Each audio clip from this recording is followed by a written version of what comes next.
Last year, we attended a Board of Supervisors meeting where a popular and controversial topic was about micro enterprise home kitchen operations, also known as MEHKO.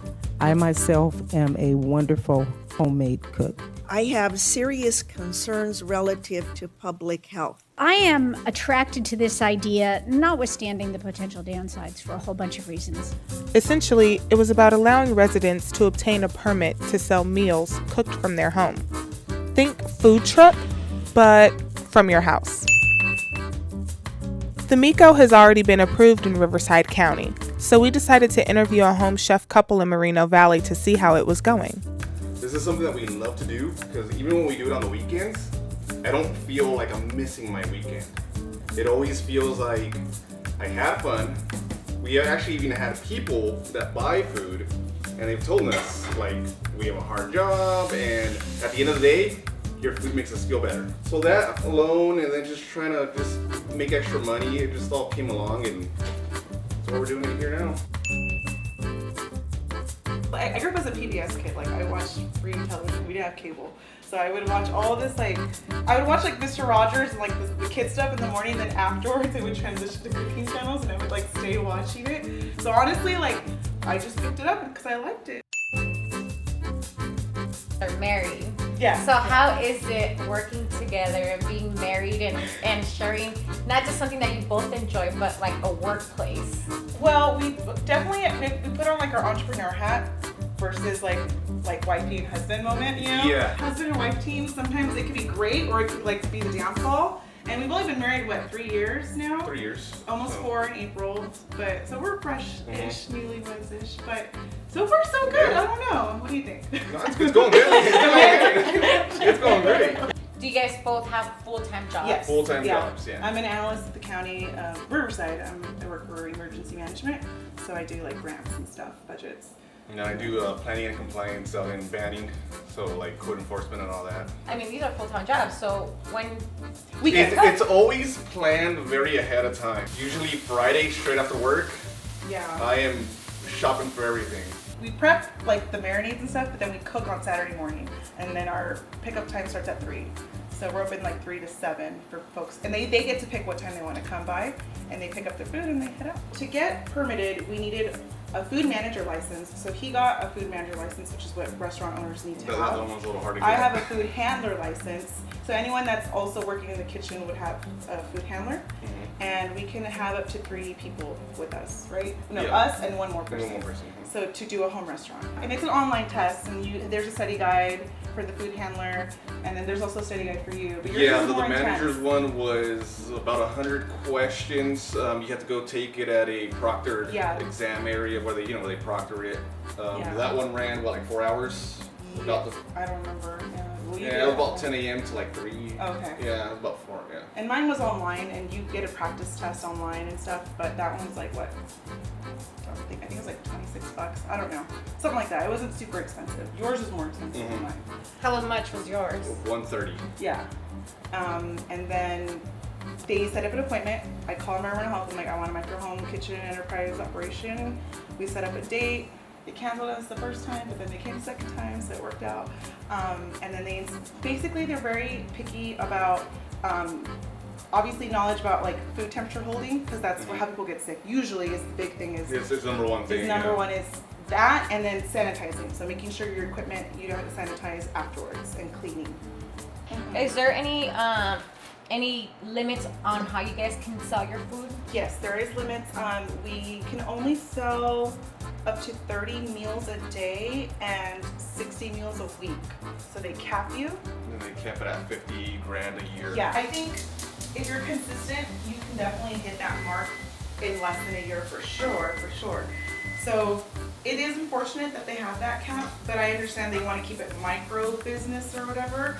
I hope they plan on expanding that though. We like to eat a lot, and for me, if you go somewhere and the food's bad, that's just something I won't go back. And she's the same way, we won't go back.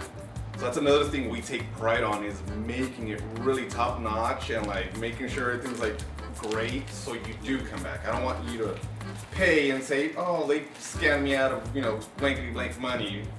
I don't, that's just not. And then some people want fast food or want food quick, but they want a home cooked meal. So come here and we'll cook you the home cooked meal. You just take it and have it. But And I feel like you're even cleaner. yeah, I'm a You know, little more scared. You're more scared, you're more cleaner because you have random people coming over and they're coming to your house. So you're trying to like really impress them. And I think a restaurant or something bigger is more kind of like everything fast on a whim and It's like our names in the line a little bit more because it's like Mhm. you're meeting the chef. I'm selling you me a little bit. You know what I mean? And Yeah, obviously I want to make the exactly. best impression and I want folks to come back. And it's a lot more personal and I think that's cool. Like you get to meet your customer like face to face. I would let them know. I mean, it just does so much for the community. The small business, like I said, there's so many Jack in the Boxes and McDonald's at every single corner. And you're not getting, I'm not saying it's the healthiest meal, but it's way healthier than getting something just loaded with preservatives and you're helping the community out. Someone that might not be able to work a full-time job. 50 grand could help out the family a lot with just one person doing it or two people doing it in the household. And I think it's great. And honestly, it's like you said, it's a first step to something greater. And if it wasn't for this program, we wouldn't. Yeah, we wouldn't be be doing- doing what we like to Yeah, and getting paid for it, And it's definitely a stepping stone to something bigger. And hopefully, we both have full-time jobs and we still can't afford a home. Like, come on, there's something wrong with this economy and this world right now, And it's difficult. So it's a legit way to make money off something we want to do and we like. So hopefully more people are getting into this and it grows because I think it's a positive thing. And I think it helps out the whole community as a whole. It helps not only the homeowner and the person that opens up the restaurant, but it also helps the rest of the community know each other. Yeah, definitely. Keep the You know small your business neighbors. within the city instead of these big old companies like McDonald's and Chipotle and all that. It keeps that money there. So I think that's great. Do you guys plan on opening a restaurant in the future? There's a lot of possibilities. There's a lot of different ones that we're looking at. There's like catering, there's a restaurant, there's both.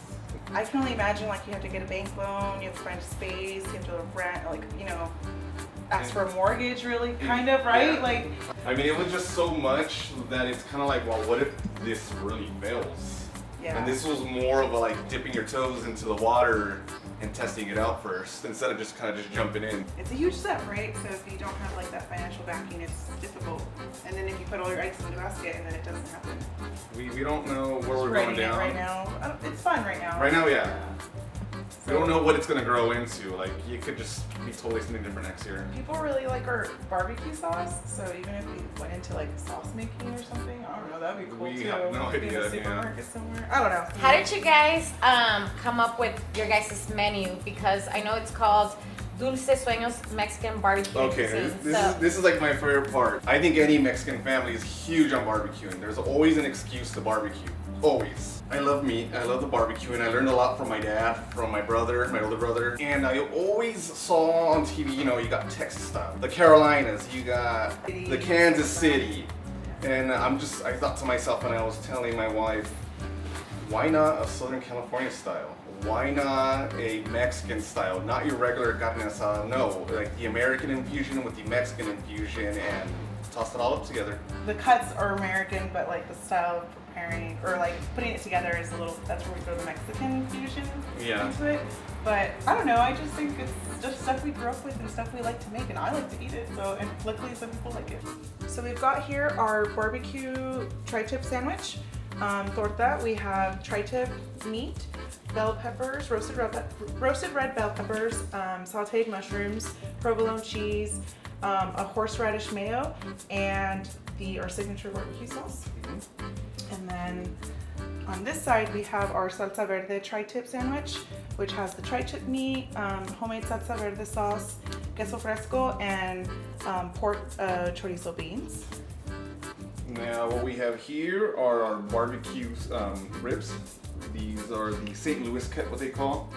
Same signature barbecue sauce that we make with a little Mexican infusion in it. We also have our macaroni pasta salad. It just has carrot, green onion, ham, and the crema and mayo. And then we have our chorizo beans. So chorizo beans, a little bit of serrano pepper.